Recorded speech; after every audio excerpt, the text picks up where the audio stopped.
Hello again, everyone, and welcome to Good Vibes. I'm Martin False, and as always, the vivacious Debbie Cox DeNova, and she is ready to go. And what a topic we have today. I figured when I saw the title of today's show, I had to throw that in. Folks, the science of magnetizing desires. Yes. I can't wait to do this show. I want to see what you got up your sleeve today. And let it be said that when I say desires, we're talking anything from rated G on. You can fill in the blanks, okay? It can be desires of any sort. Yeah, because you know Brian Gaynor and Kurt Shakes and I just went out the roof, okay? All right, so anyway, the science of magnetizing desires. Yes.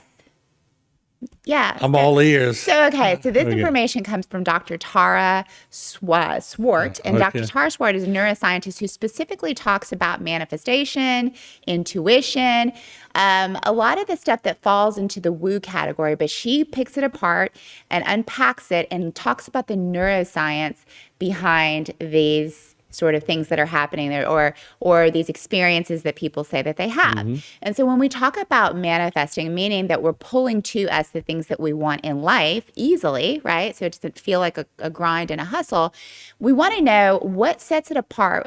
What sets apart the people who actually very easily pull and magnetize their dreams into reality versus the ones that don't. Okay. And so it all breaks down to a very realistic way of looking about how we operate in life. All right. So now it's clear to me. Yes. So again, it can be anything. And it can be anything that you're trying to decide. So right now at home, ask yourself, is this where you saw your life heading? A long time ago when you were a child, and we can kind of trust the impressions of our child self because the child self is very clear and knows, okay, to some degree, I want to be a teacher. I want to, do something. I want to write. I want to paint art. Is this the place that you thought you would be? Mm-hmm. And if not, where are the gaps? And actually write that down for yourself because that's really important to this conversation. We really want to start to actually put attention to what are the things that I would like to draw into my space, but I haven't been able to do, and how can we make it easier so it feels like it's actually coming to me, being attracted to me quite easily. Let me ask you a crazy question. We talked about this before. Mm-hmm. Are you setting yourself up to fail when you make a big goal list? Because I told you before, I've never done a goal list in my life. Yeah. I go day to day. I follow the pattern of what I do for a living and all that, but I never say I want to be here when I'm 45. I want to be here when I'm 63 now. I want to be here when I'm 70 because my roads, I just sort of go with the road. Yeah, sure. Well, the mind loves a target. So even if we're talking about a short-term target, like today, I'd like to get these things accomplished. The mind likes to know where we headed, and it actually helps you to pull that into you. So it's not as though you have to know what you want specifically. What's really more important, and we've talked about this before, is that you know what experience you're trying to create for yourself. Because every single time we set a goal, that's what we're really after. We want an energetic experience, right? And so if you don't actually identify what the energetic experience should be, what you're doing oftentimes is setting goals that in the end will not feel fulfilling. The journey there won't feel fulfilling. When you get there, it'll be empty to some degree. And a lot of times when we look at that, what's happening is that we borrowed goals from society, from our families, from outside in that didn't actually belong to us. And so Dr. Tara Swart says that authenticity, first of all, creates ease in life. So find out within yourself what exactly you actually do want, right? Because the opposite is also true. When you're not operating in an authentic way, there are actually punishing circuits that happen within the body that actually create sickness and illness, right? So you want to make sure that whatever you're headed toward actually belongs to you. And a big part of this is about your identity. And your identity is composed of 4 different things, okay? It's the originating family story that your family had. What secrets were kept within your family? What kind of boundaries did you have to do? Was it an open door policy to the neighborhood and all the kids could come in? Or was it like, no, these are our boundaries, right? What roles did you play within the family? So she gave the example, for example, if you had parents who didn't like to speak to each other, they argued a lot, and you were the messenger, right? So it's like, go tell your father this, right? And then you become the role of the messenger. And then what are the values? What did your original family story hold as the most important things? These create an identity for yourself. And the common ground for those who are really good at manifesting or attracting to them what they want, and the ones who don't, the common thing is it boils down to deservedness. Do I believe that I deserve what it is that I want? And this is not as easy a conversation as you think it might be, because there's the conscious stuff that we know about, the thoughts that run that we're aware of. But the most important part, about 50% actually, is subconscious. What's going on below the surface? And if you're not looking there, if you're not doing work to find out what's running behind the surface and what you're saying about whether or not you deserve that, then you're just skimming the surface, and you're actually playing tug of war with yourself in many cases, wondering why it is that I keep on sabotaging myself, why it's not easy for me when it is easy for other people. When we come back from the break, I can talk about the alignment that needs to happen in order to make it easy for you. And then the work that's needed in order to sort of excavate under the surface to get it to where it feels like things are just flowing in your direction quite easily. Oh, this is good stuff. Let me tell you, the science of magnetizing desires. Yes. All right, so Brian Gano, Kurt Shakespeare, get your notebook out, because in the next segment, she's going to define it a little more, and y'all need to write some stuff down. We'll be right back.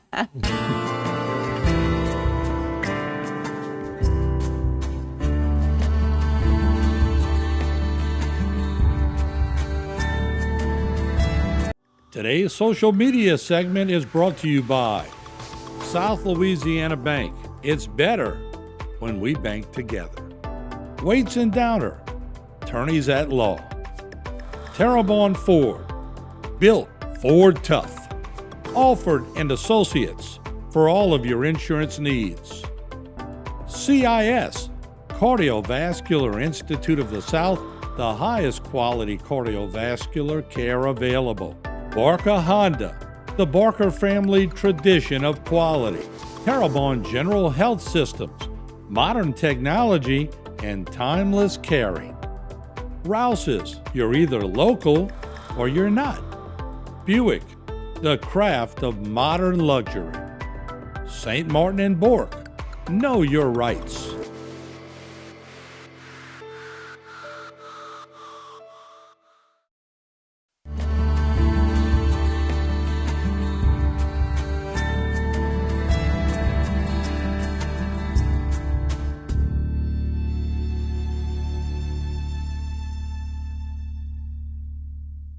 All right, we're back. It's Good Vibes. Martin Falls, Debbie Cox DeNova. She's transformation coach. Great topic today.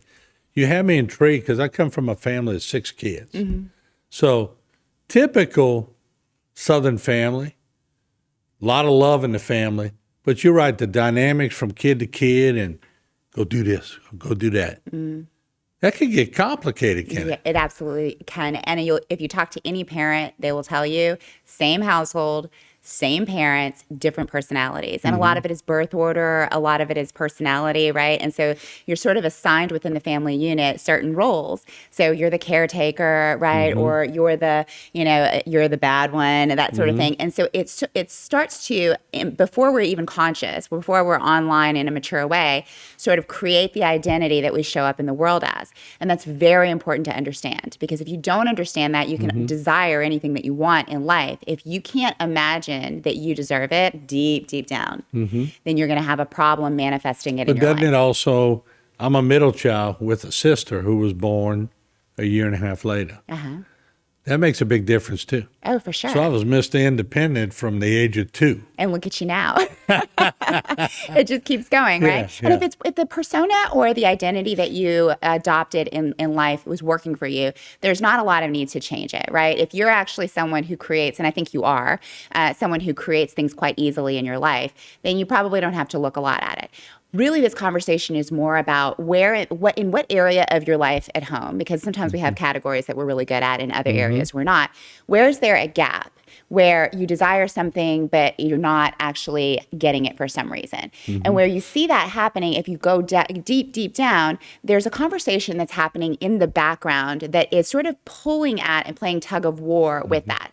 So when we unpack it, it would be like, for example, if I go out into the dating world, so these two beliefs, okay? If I go out into the dating world, I'm going to find somebody wonderful and we're going to get married and we're going to have lots of kids.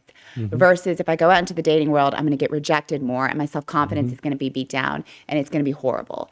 Those two individuals are going to go into the dating world in very different ways. Right. And they're going to attract very different experiences based on how they show up. Or if I marry a TV station, I might not be able to date. Right. Or that, right? Let me tell you, when I used to cook steaks, when I was becoming successful and making a little money, I'd always bring mom and dad a steak because we didn't grow up with steaks. Oh, I love that. So that's why that's intriguing to me. Yeah. You do things based on what you learned. Absolutely. And then when you grow up to be an adult and you're having trouble understanding why this specific thing is hard for me to attract into my world, like I can see other people getting it, it's important to look then at the story, the originating story, and go, well, what is my identity here? And so we'll talk about the strategies for that. But what Dr. Swart is saying is that you need to have a magnetic desire, first of all. So before the break, we talked about having an authentic desire, something that actually belongs to you. Not, because society will tell you what success is supposed to look like, right? They'll tell you what your desires should be. You need to be able to check deep within and see if it's aligned. And so what you want at the end of the day is your head, your heart, and your gut to be aligned, she says. You want your logic, your emotions, and your intuition to be aligned. If there's any one part of yourself that's saying, no, I don't want to go that way, you're going to have an issue. And so we need to unpack that and actually get to the root of it by doing some work on the subconscious. And it can be as easy as answering journal prompts about, is this where I saw myself? When I was a kid, is this where I thought I would be?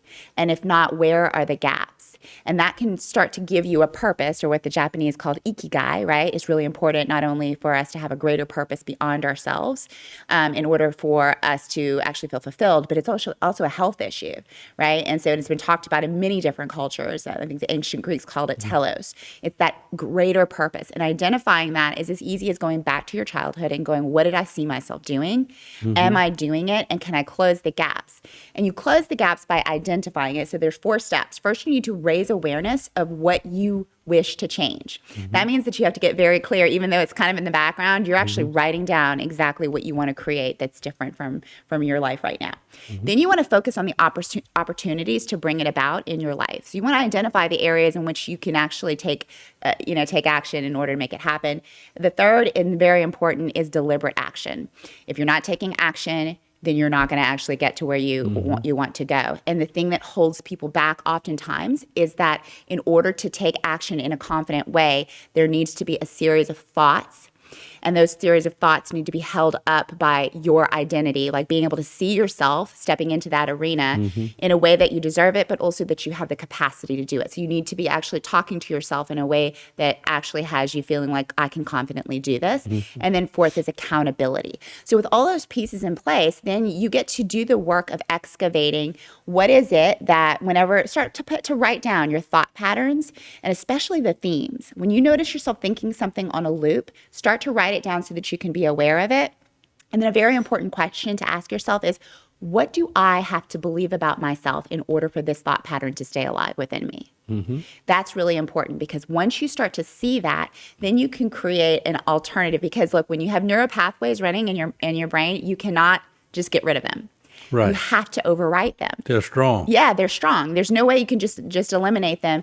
Neuroscience has shown you have to overwrite them. So that means that you need to create a mantra, and it has to be believable, but it needs to be bold as well, that you start to repeat to yourself and know that it's going to take some time. And so in order for you to have the patience to let it, to have all these neural pathways sort of rewire and make it easy for yourself, you're going to need to have that magnetic desire, because that magnetic desire is going to keep you going when it doesn't feel like anything's moving, right? The people who give up do it because they don't feel like anything's happening. Hence the word magnetism. Exactly. All right. That's a great topic. Yes. By the way. All right, Brian, Kurt, hope you learned a lot today. We'll see you at the coffee shop soon. You can discuss how you've moved from this, okay? We'll be back next week. Another great topic. See you later.